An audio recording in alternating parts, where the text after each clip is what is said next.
back to the channel Opinions Matter, and today what we are going to do is that we are going to make an long exposure kind of shot. So that's the reason we have come near to a freeway. We are going to climb up and do some time-lapse shots on this, and we are going to check how this works out, because the thing is that you can understand the true power of ND filter only because only at the time when you are actually putting this into a test. So that is the reason we are going to begin this right now, and let's begin.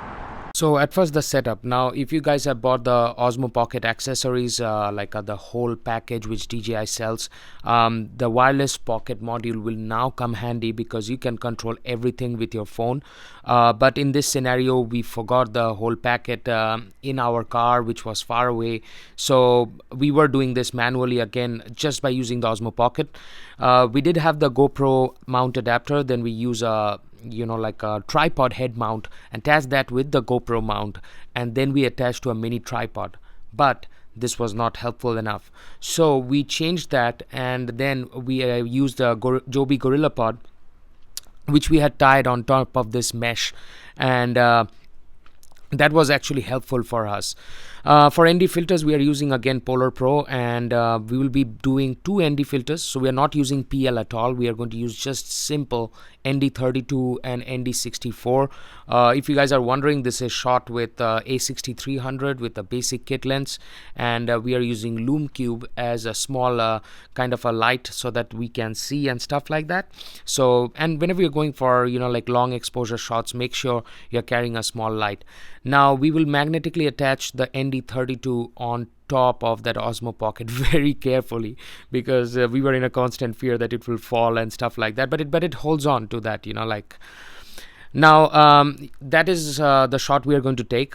We have placed that, so we want to get shots like that. Now let's see the shots.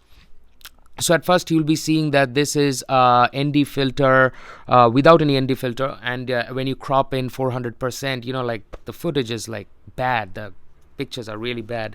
With ND32 it looks amazing already because the colors are more vivid. You feel that whole colors, the streaks look nice, it maintains that perfect orientation.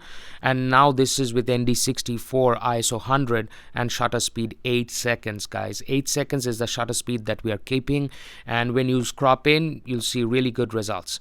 Now this was a small time lapse which was shot without an ND to show that you can use the ND in time lapse also.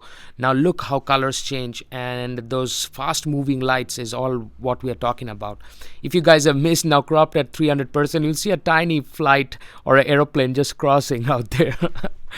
And day two, this was another day, because last time I was getting a lot of complaints that I was not showing a first person view. So really sorry guys, I shoot alone. Sometimes I get Tech 5 on my side, but not all the time. So now you can see my ISO is 8, my exposure is negative 2.3, but I was shooting handheld. So at handheld at 8 seconds it was super shaky, and I learned a lesson, or this is just for test. Do not use it without a tripod. In a scenario we knew, do not have a tripod, just place it at the bottom, or keep it on a level. And I have some accessories, very cheap accessories to show in the next episode that you can use instead if you cannot afford all those accessories that DJI is selling. But you'll see a little bit of shake when I'm trying to take pictures, but the final pictures will shock you. So these are the final pictures. So in this one also, even my hand shook. You will see that it was perfectly stable. This shot also came out really good. The more you experiment, I think more you're going to get a lot of stuff. Now this is a creative shot. Osmo Pocket also does long exposure shots with handheld, but you can use it like this. So you can do some abstract work, like this lights which I had in the front. I also did this shot. I don't know whether you guys will like it or not. I like this shot. Keeping it. Alrighty guys, so there were some changes that we saw in long exposure, but the thing is that you can see the footage right now. I'm just going to throw it right now. If you think that this was, I literally cannot even talk, it's so freaking cold outside. But yeah, if you like this video, give me a big thumbs up, like, and do subscribe to the channel, because out here we go and test it out for ourselves. And long exposures with ND filters are amazing. A little bit of glare was noticed. If I don't know whether you guys noticed it or not, let me know in the comment section what you think about it. So take care. See you next time in another video. Goodbye.